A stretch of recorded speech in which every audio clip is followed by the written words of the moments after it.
আজ পুরা পৃথিবীতে মুসলিম নির্যাতিত নিপীড়িত, বিশেষ করে ফিলিস্তিনে আজ আমার ভাই বোনেরা চরম এক দুর্ভিক্ষের মধ্যে রয়েছেন, চরম এক অবস্থা তারা অতিবাহিত করছে। আজকের জুমায় আমরা সেই ফিলিস্তিনবাসী নিয়ে কিছু কথা শুনবো ইনশাআল্লাহ। সম্মানিত উপস্থিতি, ফিলিস্তিন এটা আমাদের আবেগের জায়গা, ফিলিস্তিন এটা আমাদের ভালোবাসার জায়গা। মুসলিম ইতিহাসের অনেক ঐতিহ্য এই ফিলিস্তিনের সাথে জড়িত রয়েছে।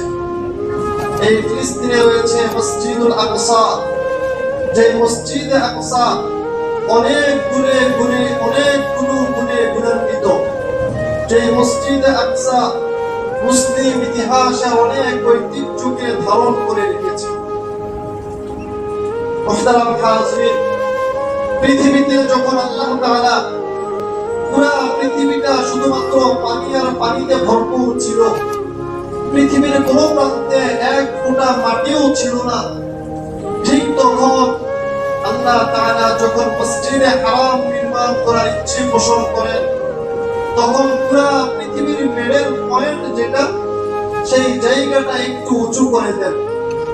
ওই উঁচু করার ফলে পুরা পৃথিবীর যে ঢেউ আসছিল, সেই ঢেউগুলো উঁচু জায়গার সাথে বাড়ি খাচ্ছিল। বাড়ি খেয়ে খেয়ে এক সময় একটা ফেনা, ওই ফেনা থেকে একটু মাটি থেকে একটু ইট, একটা ইট থেকে একটা ভূমি, এভাবেই করে পৃথিবীতে এক সময় মাটিতে রূপান্তরিত হয়।